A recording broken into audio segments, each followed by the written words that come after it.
Welcome to another episode of Addicted to the Q. This is Brad. We got the bum, and Brian is off, I think, remodeling something or doing handiwork somewhere. Tonight's guest is Charles with Smokey Beys BBQ. How are you doing?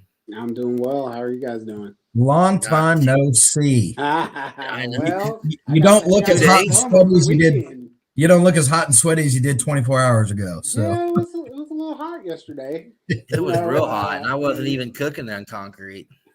Yeah. It was bad enough with my four drums in that small space, but then Hughes get up right next to me, give him like 1,000 degrees. He opens that back freaking his office opens loaded up, and it just was shooting like a furnace right at you, wasn't it? So, yeah, it was. Mr. RGC himself, Hugh. Oh yeah. Hugh. That was Big awesome. shout out That's to right. Hughes. He's got that outlaw now. He switched. Yeah. Yeah. For those of you listening, later on, whenever we launch this, we Charles and I were both at Excelsior Springs barbecue fly-in on the river yesterday, and one of the best competitions I will do. If I only do one every year, I will always do that one. I'm definitely going back. One of the best ones in the Midwest that I could say, because that's all I've really cooked. But man, the Lindsay and Jim do a great job. All their volunteers. Mm-hmm. It is hot. I mean, what else do you expect in the Midwest in August? Asphalt.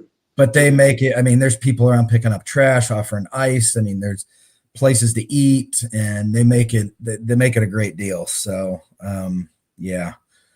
But I'm going to jump right into this then. So, right ahead. Charles, you had a very good day yesterday. Yeah, we had at Excelsior Springs. 65 teams from 8 different states. Mm-hmm.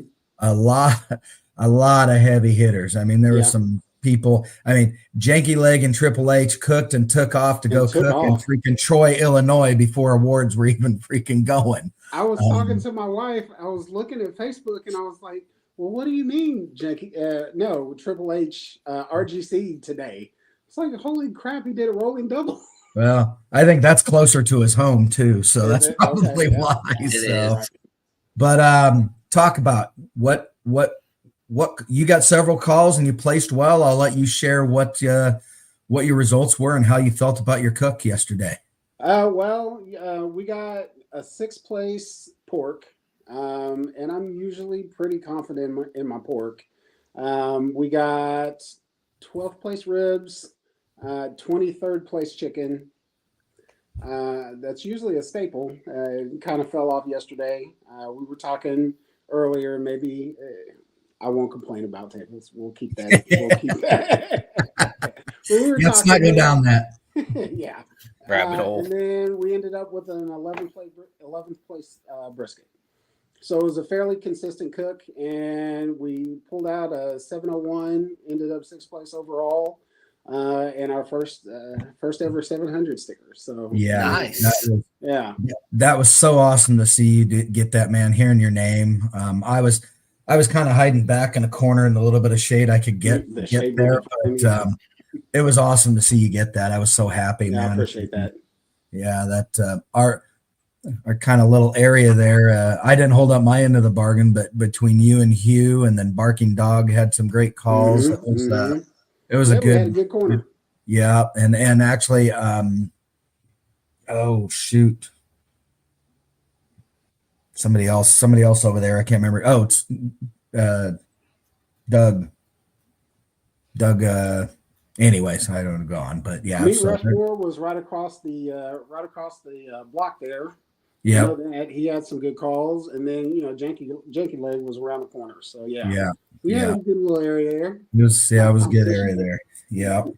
So you just moved up into Masters here recently, is that correct? Yeah, we did. Our first Masters event was Olathe this spring. Okay, because of Olathe, so you started the season out. Decided to move it, and after only was it 2 seasons of backyard? Just one. Just one. We started. You just said to have, well, let's rip the Band-Aid off and let's just go.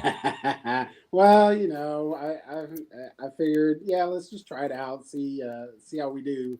And we did okay. I think we were like 18th overall or something like that at Olathe, and I was like, Well, That's the cook went pretty well. It wasn't as hard as I was imagining.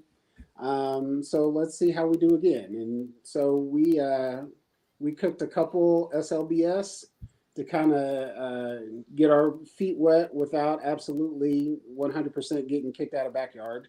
Yeah. And Which the competition's just as tough in oh yeah, SLPS. absolutely. I mean, those guys in St. Louis know how to cook. So oh yeah, they do. yeah. Oh yeah, they do. And we're not the only ones that kind of cross over. I know we saw Nick with Double Barrel a couple times. Like there's several KCBS teams that still go cook. SLBS. So and we did okay in SLBS, and so I think probably around May, something like that, we decided that not Rod Trowbridge, Smoke on the Plains was going to be our last backyard. Yep. Yeah. So. And how'd you do on that contest?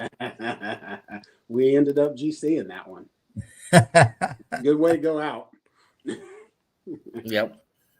That's awesome. That's awesome. And then your next Masters contest was that the can't think of the name of that contest now. The one you did really good at. I can't think of the name of it. So we cooked Smoke of the Spring out in Osage City. That was in May, I think. Is that right? April? Yep. That's April. Was it in April? Yeah. Yep, April. We got. I think we got 7th place overall in that. Yeah. You did. You did well there too. Yeah. And then I think Brad, the one you're talking about, it was Lenexa, and we. That is the one I'm thinking of. Yeah, we RGC'd that one. And that's a huge contest. Yeah, I think there was 170 teams, something like that. It's huge, but like out of the 100 teams or whatever, 50 of them, maybe 50, probably 40 are really known how to cook. The rest are there to party, and that's their one. Oh, they just want their party spot. Oh, it's yeah. So there's like the Royal used to be. I'd love to cook that. That's on my bucket list. It is my anniversary weekend every year, so I would never be able to cook that. It's my wife's birthday weekend. I've thought about it too. Are more important. Yeah, barbecue. Yeah. Staying married is one of them, and without half your stuff gone. Absolutely. So I met you at OG Bandits cooking class last year. Yep. That was the first time I had ever cooked, at least any kind of competition barbecue. Really? Yeah. Wow. And what'd you cook on then?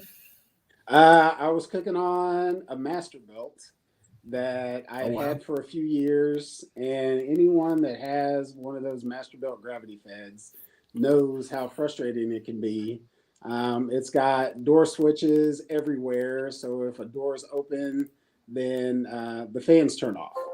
Well, I found those door switches that entire time. It was raining. It was, Brad, what was it, like 50 degrees? If it was even 50 degrees, like it was. No, it was cold that weekend. It was cold. I was wearing sweatpants. And rainy too, if I remember right. Yeah, and I was in my open trailer.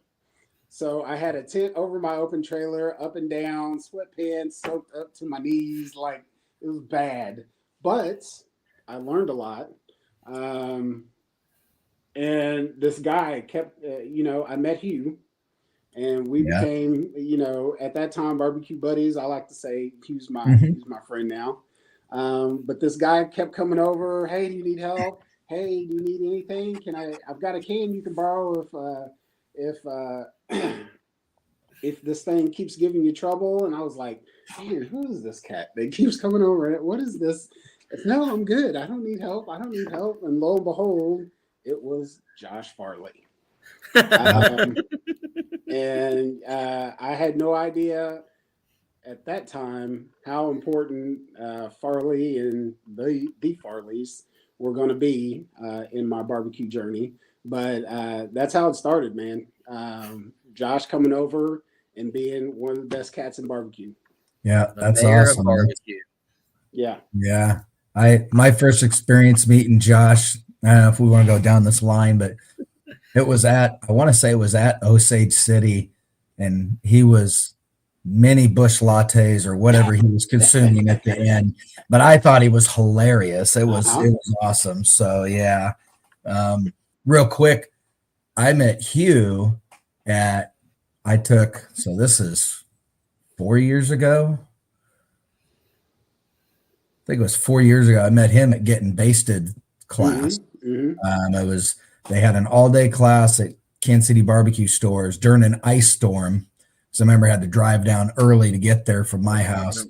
And I sat down and I turned around, and there's Hugh, and introduced himself. And that was him when he was starting. Literally, that was his beginning, his barbecue. In fact, before I left yesterday, I went over, shook his hand again, talked to him. And because over the time, Hugh and I have gotten to know each other, he's just such a great guy. Oh, yeah. And he's like, you were there at the beginning, Kevin. I go, I don't know. We were at a class together. I don't know if that was the beginning, but you've accelerated past what I've done. So that's awesome, So it's 700 RGC. That's phenomenal. Yeah. And he had just been complaining about he hadn't learned how to cook anything on that new smoker. And he's like, it's not working. I'm not figuring it out quite yet, And lo and behold. It's bad every time. I'm surprised I got a call. Sure you are, Hugh. Exactly. Hugh, So are you going to make the trip to Tennessee now in May, since you qualified for the Invitational? I did qualify, and I think probably wherever it is, we will make. I think it's back in Lebanon. Is it? Okay. Yeah, Rod Gray announced it same weekend. It's a very nice venue. I will give you that. It's very nice. Much better than Mayetta, I will say. I thought so, at least. Okay. Yeah. Volunteers were a lot more happy that you're there, and you're a little more spread out, and it's a lot more. I liked it a lot better. Yeah. Yeah, that drive this year seemed a little daunting, and I give Mr. Robert Jackson crap all the time. I didn't feel like donating to the Robert Jackson Fund this year. So he didn't do worth of crap either, really. He didn't neither one either. Yeah. He was on my table on ribs, and neither one of us did very good. And what shocked me is that was it the week after he 360'd? Yeah, it was. Yeah. Just goes to show you that they can make you feel like a hero one week and humble you real fast the next. Yep, absolutely. Yeah. No, that's it. So, just curious, what do you do for a living, Charles? I guess I don't even know. I am a nurse. You're a nurse. Okay. Okay. You work in a hospital and a clinic, a hospital? Yeah. So I've been a travel nurse since 2020. Oh, okay. And I work in it's called the cardiac cath lab. So we put in stents, pacemakers, that kind of stuff. And I do that all day long. And barbecue is a nice break. Yeah, I was going to say, that's a stressful, can be a stressful job that you're doing that's there. So, well, I applaud you for that. And that's why, so Friday, I planned on being there. I don't know. I was hoping I could get out of there around 2, be at the venue at 3, and then, something popped up.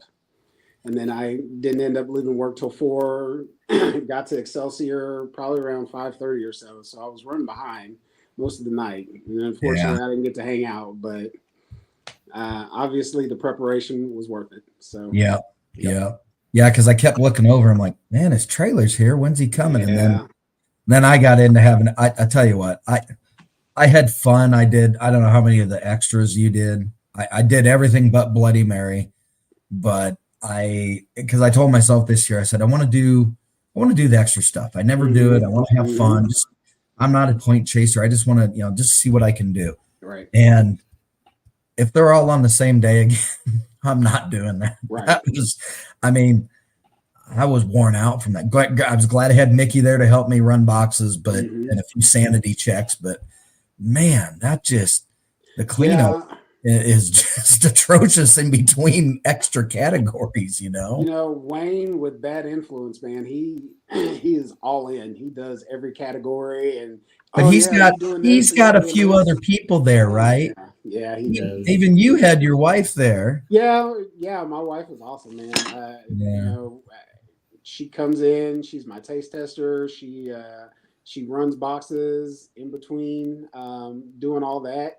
She makes sure everything is clean enough for me to not mix all my flavors together. Like I couldn't. I've tried it without her, and it's just not as fun for sure. I guess I need to learn to get along with somebody well enough or trust somebody well enough to Right. kind of. I thought that was Brian. Brian, well, now that Brian's kids are into soccer, Brian's not available very often because, and here's the difference that makes, because I usually have somebody that'll come and it's great. Like, and Mickey was great. He got there, helped me with boxes. He was tasting because he's a cook. I trust what he, all that stuff. Mm-hmm. But when you go to help somebody, if you haven't consistently helped them often enough, right, you don't know their process. So you don't want to, if you're a true cook, you'll stand back and just wait. You don't want to or do you want opinion? But with Brian's to the point now, he knows what I need. Boom, boom. Mm-hmm. Josh Blevins, who we cooked together for a year. That guy has flavor. He can taste stuff that I don't even know exist. I always said it was, phenomenal. He was supposed to come up and help me. And we haven't cooked together for 4 years, I think. And he still knows what I need when I go. Don't even have to say a word. And that's probably similar to your wife being there, Charles. Absolutely. It's that one less thing to kind of, get going.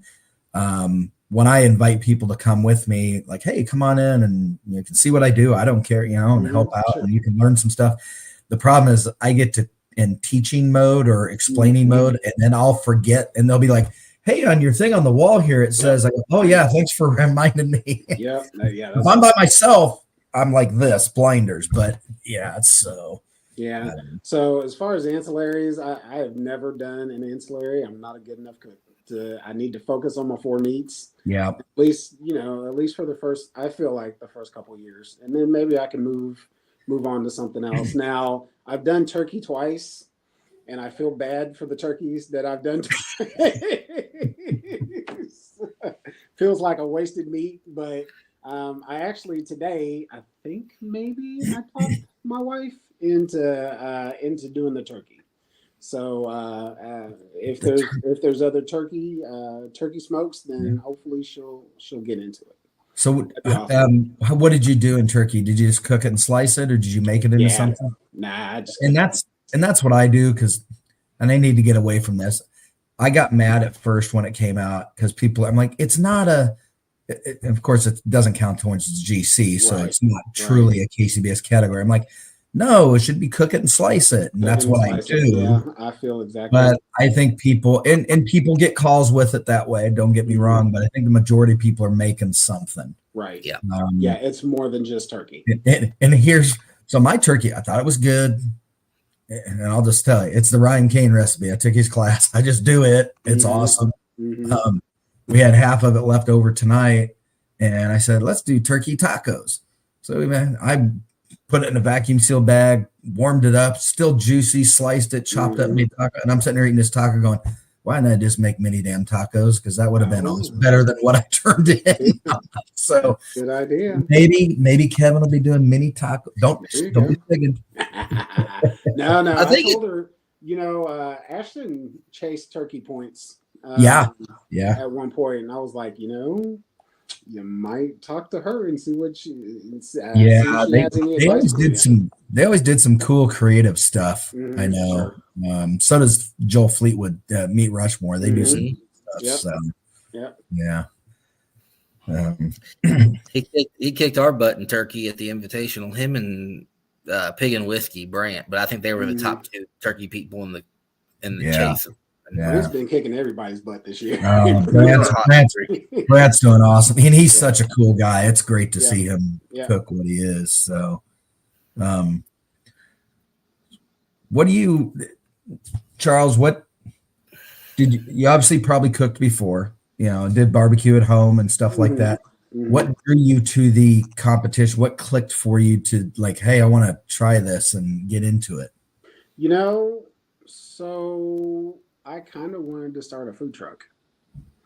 And I thought, hey, what better way to maybe learn how to be better at barbecue and get your name out there, than cooking competition barbecue.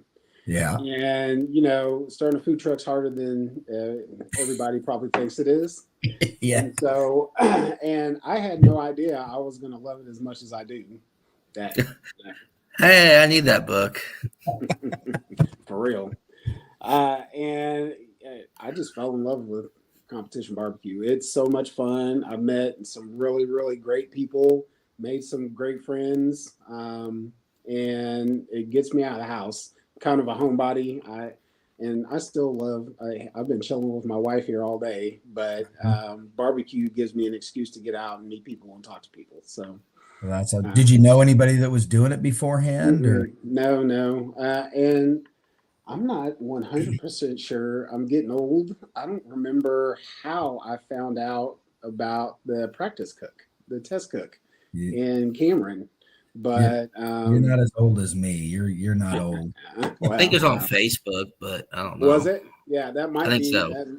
That might be how I found out, and I'm very glad I took the leap and went up there and tried it out. So. That's awesome. So how did you meet York, and when did you guys have done a couple contests together? Whose idea was that? Yours or his? It's probably a mix. I met Lane at the Backyard Royal last year, and we were next to each other. Yeah, and it's funny. I had a very, very loud Champion generator. I remember. I didn't know it was loud. Loud noises really don't bother me, especially as a nurse. You can kind of focus on what you're doing and kind of forget the extra stuff. And I turned it off like the next morning, and his wife Jo was like, "Oh, thank God." Just looked over like, really. And ever since then, so I'm kind of a quiet person and reserved, and if I don't know you, I'm probably not going to talk to you a whole lot. I'm sure you guys probably noticed that. And Lane is out there. Yeah. And he'll come talk to you, and at some point he broke down the barrier, and we've become really, really good friends. So yeah. I think he's one of those people you can't hide from. He just, whether or not you're going to be his friend, you're going to be his friend. Yeah, he's going to come visit. He's what I like about Lane. He's curious about everything. Mm-hmm. Yep. He's genuinely interested. It's not absolutely. just and and you can't see on here. I don't know if you know. I wear hearing aids now. I got these months ago. We're at the freaking Cooks meeting, and I saw Lane walk in and say, hey, we hadn't seen each other. We're talking. And then on the way out, it goes, hey, I noticed your hearing aids. I was like, yeah, most people don't say anything. And I don't care. It doesn't bother me. It's like, whatever. But he then we started talking about hearing aids. It's like, like two old guys walking back to old people conversation. It was hilarious. I'm like, should we share medications and war stories now or what? But he's interested. And that's what's cool, getting to that type of stuff. So. I could just imagine the two of you having it. At one point, he was a machinist, and he worked with machines a lot, and that just kind of messed with his hearing. So mine was a combination of a Walkman that you turned up way too freaking loud, and also then this year's worse. My left, I grew up shooting trap and skeet a lot with my dad and stuff. And the first time I went and got tested like 10 years ago, they're like, because I was at a Chiefs game and it sounded like static in my left ear, like cranked up. And I'm like, oh, that's strange. And they're like, you probably don't know what this is. It's trap shooter here. I go, I know exactly what you're talking about. That doesn't make sense. And it's the repercussion from the gun coming around. They said most guys that came back from Vietnam had it really bad. So, so these, I will say though, in my air conditioner is so loud in my trailer, what seems loud because it's blowing right here. It's a small trailer. I had to take these out because it was like amplifying the noise Right. going on. So, Man, I was looking at your rig yesterday. I was like, man, that's what I need instead of my little window unit, and it'll cool it off probably 15, 18 degrees. But yeah, I definitely need something a little better. well, and that I got lucky. That was that's not designed for that size of little trailer. Right. That came off of a salvage 45 or 35-foot camper RV. It was one of two, and it was salvage, and we got up on the forklift. I took it out, and we have no idea if this works. It was a flooded RV. It didn't go all that high. And so I didn't know even until after I cut the hole in my roof and plopped it in there and hooked it up to see if it would work. And it still works. Yeah. It'll get that thing. Believe me, I was in a sleeping bag, covered up, just like, it's a little chilly. It's a little chilly. No. That's better than sweating, though. That's for sure. The fat man appreciates that. Yeah, it was. I used to the first couple years because where it blows, I was always worried about my prep table. It's so small. Yep. I would shut it off during turn-ins. That's a mistake when it's that hot because it won't come back. So I ended up. Mickey's so tall, he stood in front of it and just blocked it for me. So that's another way. I just need to put a diverter up there somehow is all. So I think probably what I'll do, I've been thinking about this, is maybe put my Cambro down on that end so it blocks it a little bit. Yeah. And then I can still prep right there. I just don't want it blasting it terribly on my meat. Or when you're trying to put something on it and then it's blowing. I mean, it might as well be outside at that point. So yeah. Although, let me tell you, my brisket was a little loose yesterday. I was like, let me turn on the air real quick. We'll see if we can tighten this up. I've put ribs on a thing of foil and brisket, and so I have a full size fridge in mine. Mm-hmm. I've thrown it in the freezer for 60 seconds exactly, and actually, I'll give it Brian at Excelsior Springs.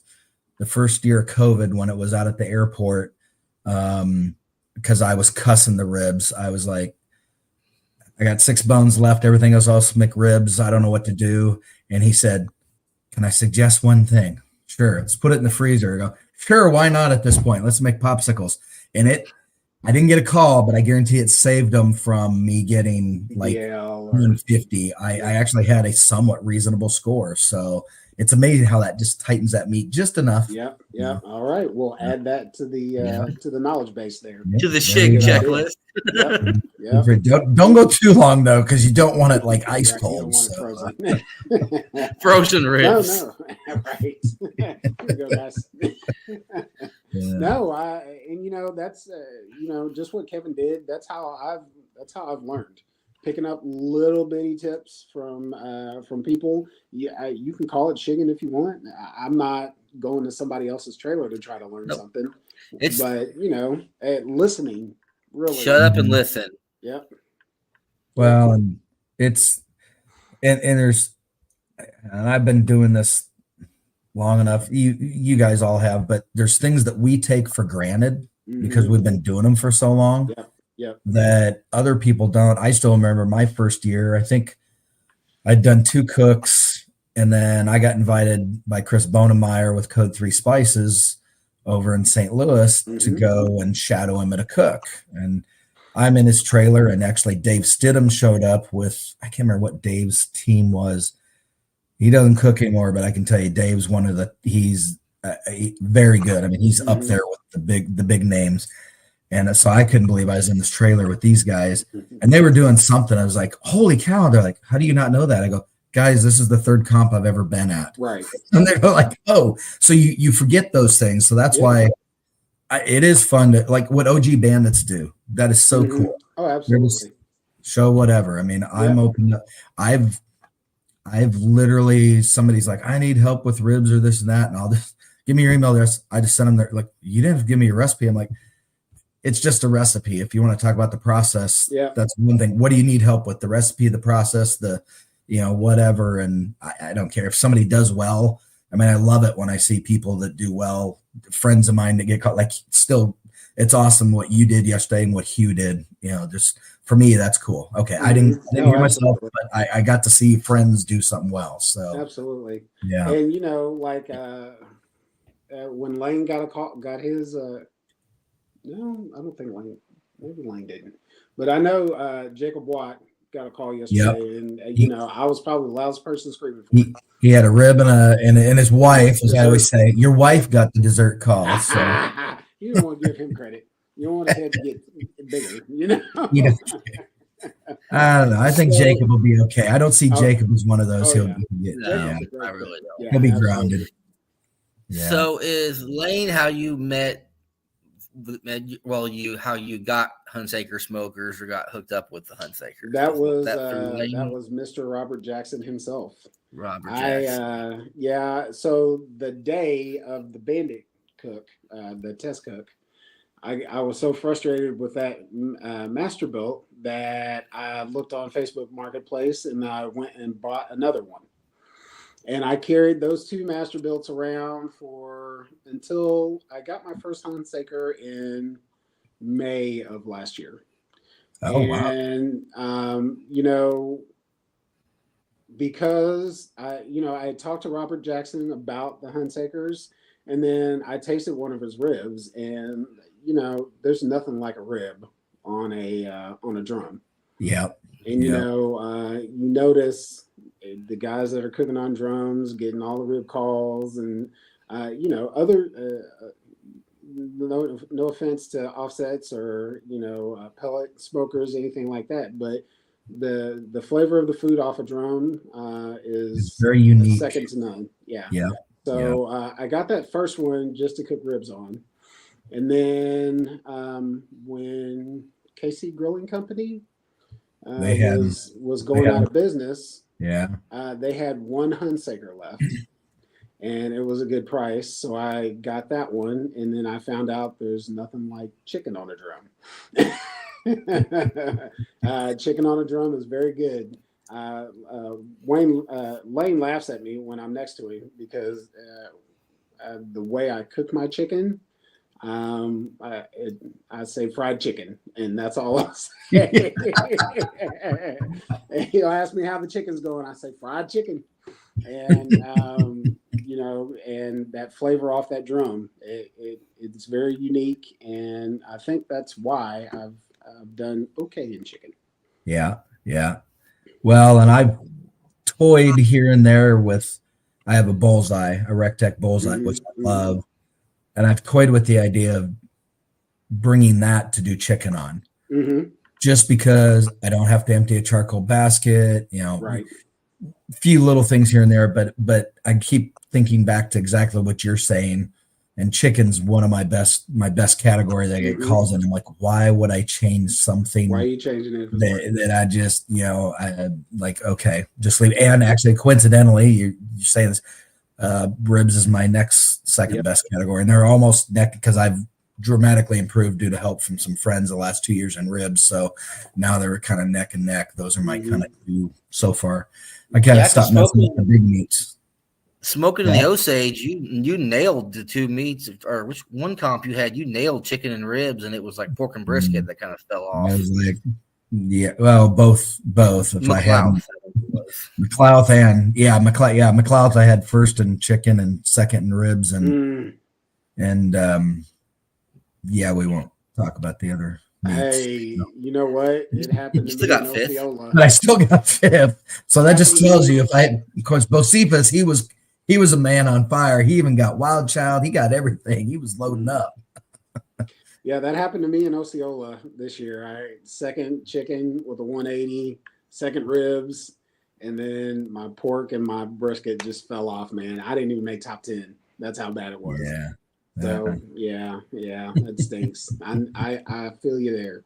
It was funny. People don't realize in Masters it's a game of averages. You don't have to hit one out of the park. You just got to get 4 good hits. And at least around here, backyarders are killers, man. Like there's no falling off. You need to be first through third in both categories usually to RGC or GC. So having those extra 2 meets to kind of average out your scores, it helps.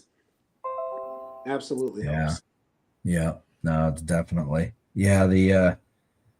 Well, and you get, it's funny. It's sometimes, those first two meats are typically off before you really go into town and messing with the chicken and the ribs. But Yep.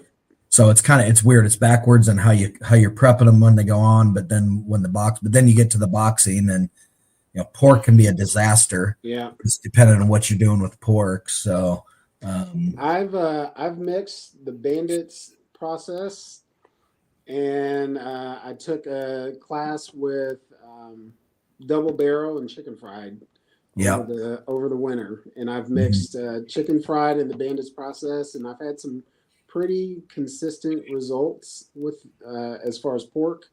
They hate my pork and Osceola.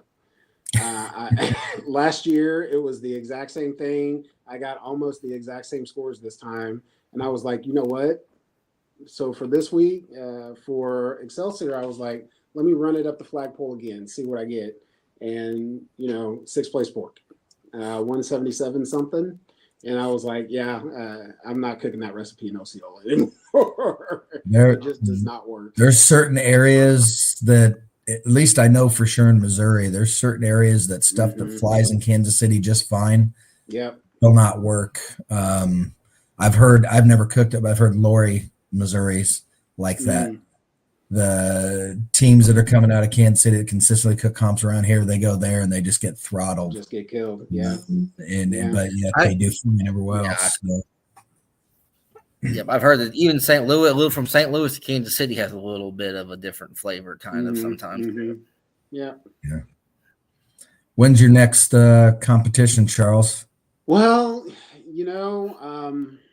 because I was not thrilled with my chicken score, I was considering doing Burlington, and then I did a little deep dive into my scores today, and I was like, well, I might be okay. And I think probably what I'm going to end up doing is doing one meat per week, practice cook up until Made for KC. So I think that's probably going to be my next.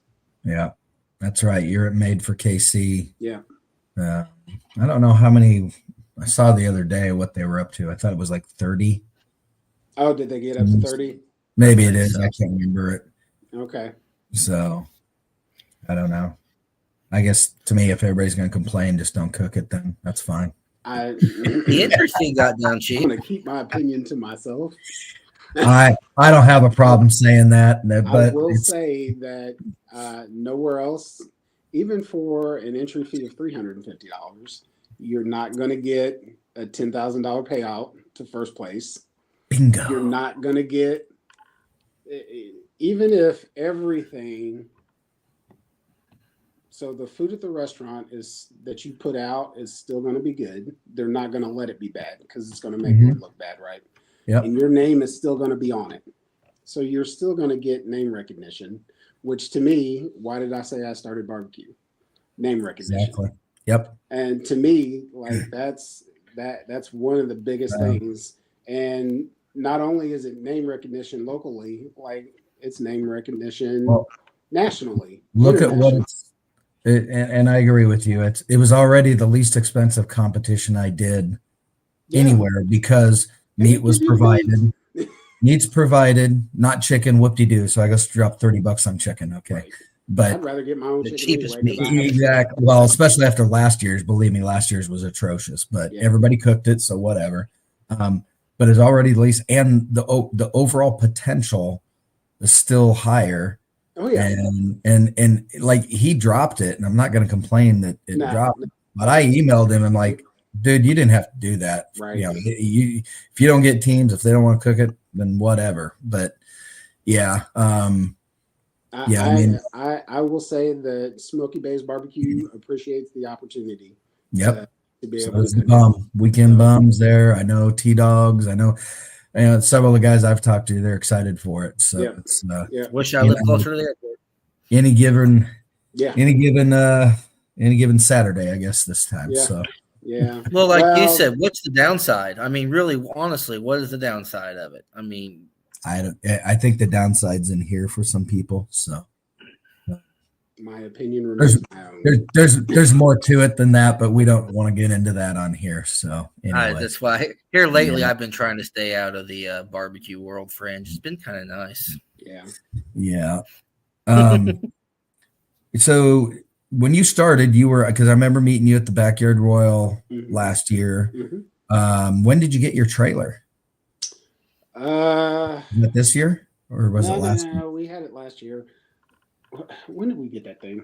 So I think the first time I cooked in it was Smoke on the Plains last year. So it was right before maybe end of May, beginning of June. Yeah. Okay. Yeah. Makes a difference, doesn't it? Oh, absolutely. It, I commend Lane. He is dedicated to cooking out of a tent. Well, not only a tent, only 2 drums and a master. And 2 drums, yeah. I mean, I did that my first year, and I'm like, I got to buy 2 more drums. Right. I mean, there's no way. And so, for my wife, I think we rented a trailer for Trowbridge, and it was a U-Haul. And anyone that's rented a U-Haul trailer knows that you have to bend over halfway. Even short guys do. Yeah. So after that, my wife was like, "Just go get a trailer." And how do you argue with your wife telling you to go get a trailer? So went and picked it out. And I had a portable air conditioner in that thing last year.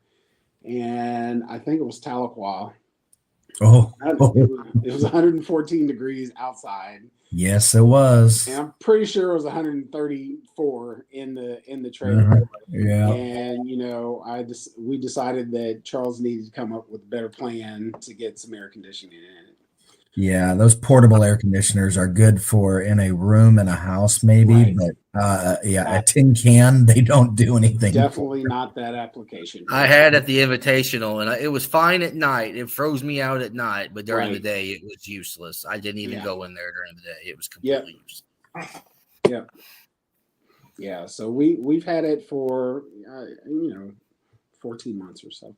What you should look at. So you cut a hole in the side of yours to put your window air conditioner? Is that what you did? So what we did, so last year, I think it was probably after Tahlequah, I put rigid foam insulation. I took down all the panels, all the wood panels, put rigid foam in the sides and the ceiling. And then over the winter, I went to the Restore. And I found metal studs because I wanted to keep the weight down. Yeah. And I found some metal studs, and I built a wall in the back of it. Oh, that's right. Yeah. So that's how you can cook off your porch like that. So yeah. So I built a wall in the back, and I've got a window unit in that wall. I can pull the drums out. Right now, I just use stabilizer jacks to stabilize the deck, and I can put my drums out there, cook off those. You guys have Huntsakers. It's super easy to shut those things down. They're cool in 30, 45 minutes. Yeah. I pull them in, and we're just about ready to go. So real quick and easy. Something you might want to consider that would be more efficient if you keep that trailer is a mini split. Yeah. I wanted one, but the expense of it at that moment. Oh, yeah. Well, because I'm getting a larger trailer, which actually Brad went to paint this past weekend. So, but I'm getting something bigger, and I'm going to put a mini split in it, and I found a mini split for like $500. Wow. Which you can find them. There's places I've found that, and I was told, no, that's pretty normal. I don't know what everybody says. They're simple to put in. I hate plumbing fully. Right. I don't mind dealing with electrical. I can do that. But so once I get that, I'm going to do that. And those have heat too. So Q-Lathe would be actually tolerable. Yeah. They're more energy. Hugh has one in his, and Hugh says he loved it. That is right. Yeah. So, Especially for, Olathe. And who knows, even Osage City's Smoke in the Spring and even in the fall. if you ever done Altoona, BBQ, yeah, BBQ, the Royal this year. Heat would be very, very nice. Because I've used space heaters at Olathe, and they draw more power. Yep. Actually, I think they draw more power than my freaking AC on that big honking I AC. agree completely. So, yeah, I had to use one. Lane brought me an oil filled for BBQ last year, and yeah, it uses a ton of power. Yeah, I tried to plug 2 into a generator, and it was not happening. Yeah, it's a no go. Yeah. No, so think about that mini split, and I don't think, Farley didn't install it, but the OG Bandits, that's what they have on their trailer too. Yeah, that might be a worthwhile thing to look at over the winter. Yeah, for sure. Yeah, definitely. Especially with the heat, you're absolutely right. Yeah. Now, when I'm all grown up in barbecue and I get to get what I want, there may be a porch trailer in my future, but this thing, it works. It works obviously for me. So. Well, yep. I'd be staying with mine if I didn't get one of my sponsors. It's a tow company, and it's a salvage trailer he fixed up, and that's what mine was.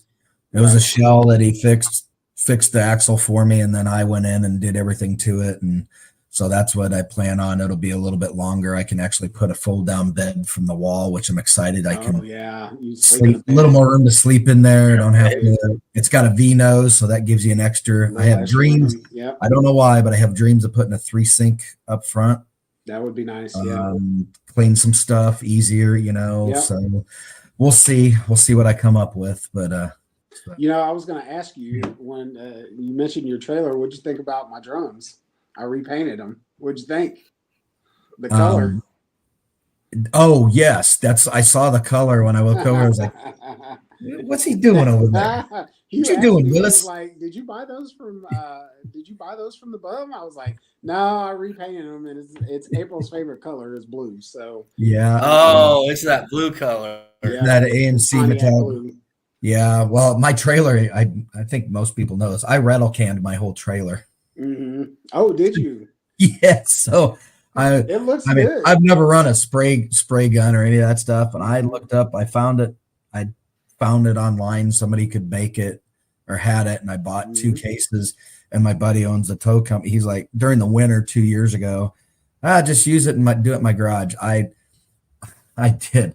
I sprayed one whole side, and this is how I wasn't even thinking. And then I'm like, man, I need some air. And I opened the door of the garage to the garage it was in, and I saw this film, and I was blowing blue out of my nose for 2 hours. Oh my god! Then I finally put a mask on. I should probably wear a mask. And I did the rest of them after that. But yeah, my finger was crooked for weeks because of how many cans did it go through? I went through 2 cases of cans, however many that is. And I did buy some wider nozzle stuff, but still, I will never do that again. So I rattle can those. So I did build the drums.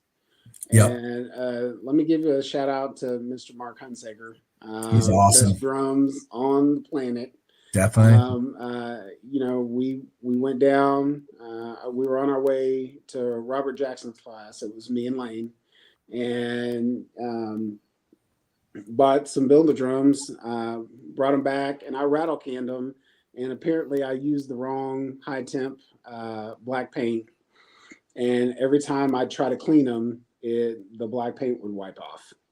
So you say that mine are build-a drums because I wanted to go to stainless parts. I said, let's do new drums, Mark. I rattle can mine too, but I didn't clean my lids. I didn't sand and clean the oil off of them. Right. But yeah, so mine are, if you look, they're rust, combination of rust and no paint. Even if I try to wipe the grease off now, it's all black paint that comes off. And yeah. So this winter, I'm going to sand them down and redo them. And so, and here's another Lane York story. Lane, you guys, I don't know if you saw his Facebook post. He painted his drum a few weeks ago, and he's such a good friend that he drove probably 30, 40 minutes to spray me his spray gun, all the stuff he used to paint. He was like, no, just repaint your drums. I know it bugs you. I know they're bothering you. Just repaint them. You can borrow all my stuff. Just go buy the paint.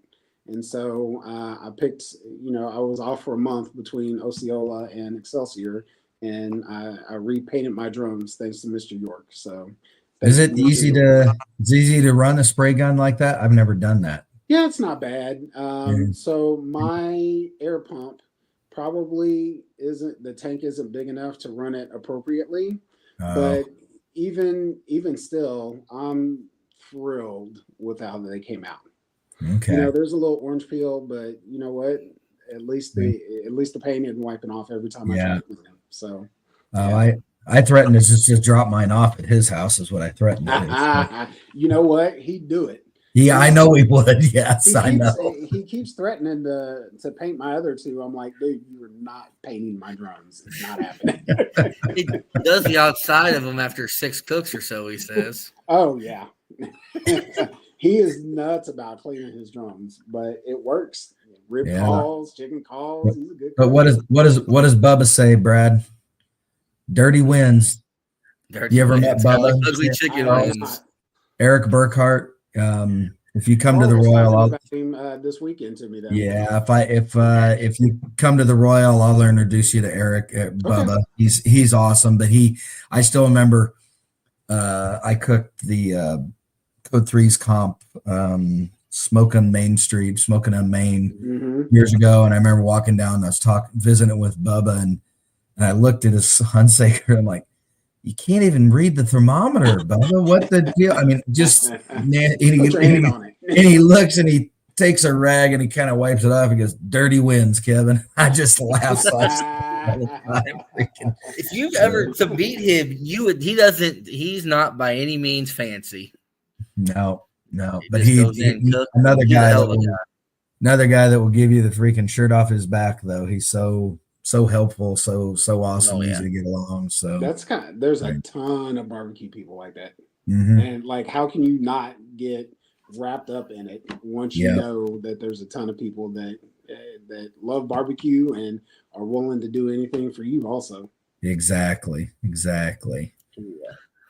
I still use one of his quotes he uses all the time. Are you going to cook it or warm it to death? Whenever somebody talks about cooking something at 200 degrees. I asked about fast. Yeah. And he goes, what's he always say? The meat don't know what temperature you cook to that. Yeah. Is he the one that's advertised in the Hot and Fast class on Mark's website? Yes. Yeah. He used to do a lot of classes, and he was only charging $300. He's still up to the last time he did a class, $300. And that was the first class I ever took. Helped me out. Freaking, I learned a ton from him. So, yeah. Well, let's 52 minutes or 53 minutes, Kevin. Well, let's get to Brian started this. He likes to do some fun stuff. So we're going to play a little game called Would You Rather? Mm-hmm. All right. So, Charles, would you rather go to a Taylor Swift concert or go to a Kathy Griffin comedy show? Man, I don't even know who Kathy Griffin is. I don't either. This is a Brian question. It's probably a good thing. You know what? I'd take my daughter to a Taylor Swift concert. How's that sound? Yeah, that's why I was like, well, I'd probably take my wife or daughter to Taylor Swift. Yeah. So I'm not a huge concert guy, but I'm like, okay, that would be a big deal, I think. Yeah. Oh, yeah, for sure. Yeah.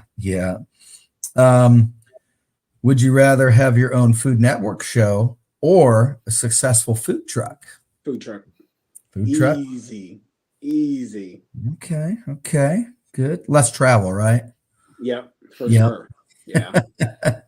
I'm not a TV guy. And you don't want to have makeup and everything. Yeah. I don't want to have to talk on TV all the time anyway. So, yeah, food truck for sure. Would you rather cook a category with marshmallows or cook a category with Spam?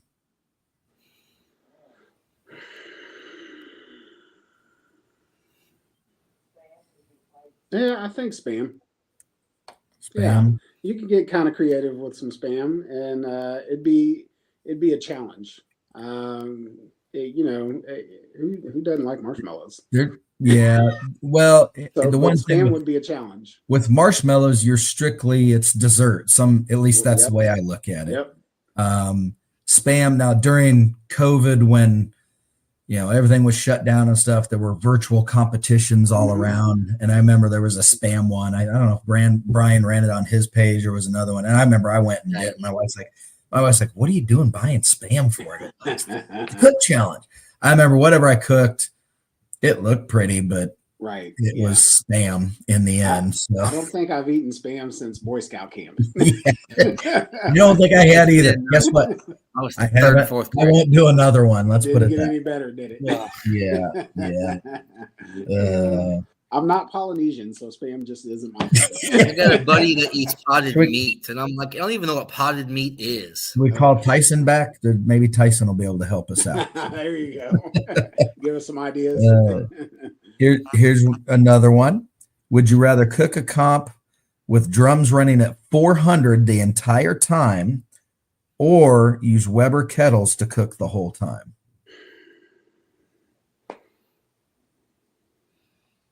I could figure it out on a drum. It's the way I look at it. I know how a drum runs, especially if it's our Hunsakers that we choose, what you were used to. Yeah. I can figure it out. Yeah. Now your timeline's going to change dramatically. Oh yeah.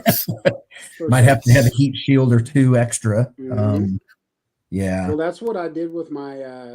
I couldn't get my turkey to temp. We talked about it yesterday, and so who had I talked to? JP with Bourbon and Blues, and this was last year. I couldn't get my chicken to temp, and this was after turning and everything. He was like, "Well, you should have just dropped it closer to the fire basket." And so when I couldn't get my turkey to temp yesterday, I was like, "Well," and April reminded me, my wife. She was like, "Just put it down close to the fire basket," and that's what I did. And I was, we got it where we needed it. So you're like me. You got short arms and a little larger midsection. That's hard to reach down in there and get that. Yeah, it got hot. There's a little tasty in there. I probably got some new burns. I have a hard time getting the basket out. Yeah. Funny story kind of relates to that. And I know we're getting close on time here, Brad, but several years ago, cooking a comp, this is when I was still under an easy up. I had a guy come to help me, had never seen anything with barbecue. I only had at the time 2 drums. And I remember for some reason I was going to move this rack of chicken over to this drum before I put something else on. And I told him, I said, open this one. I'm going to grab the rack. You open that drum. I put it in there. Okay. He opens it. I go and grab, and I'm standing here. I go, open the drum. Meanwhile, my hands are, and finally I go over and I get it in there and the whole rack tips and my chickens, and I'm like, mother, and I grab out what I fix the pan, whatever, shut the lid. He's like, I'm sorry. And I took my hands and I had to shove them, gloves and all, into an ice cooler because they were just, and I pulled off. I had blisters right here where the thing was. Get done. I'm like, man. And he's like, I'm sorry. We go to awards and we're sitting there and I got first place chicken. And then, but here's the thing that makes the kicker, especially since we cook on Hunsakers. I go back and I'm pulling stuff out, and I knew there was 4 or 5 thighs that fell down in there. And I'm like, I'm grabbing the basket to empty it, thinking I pulled out those suckers. There was nothing wrong with them. They weren't burnt.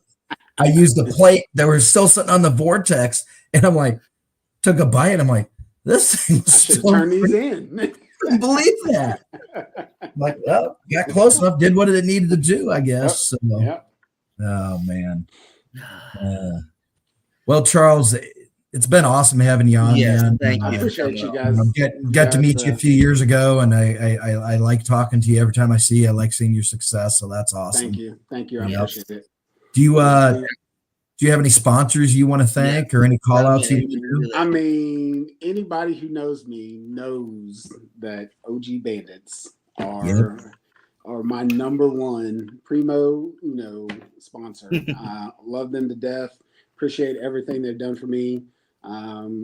Josh calls me after every contest, and I probably talk to them a couple times a week about not just barbecue, kind of anything. So they are our sponsor, and Mr. DeWitt himself.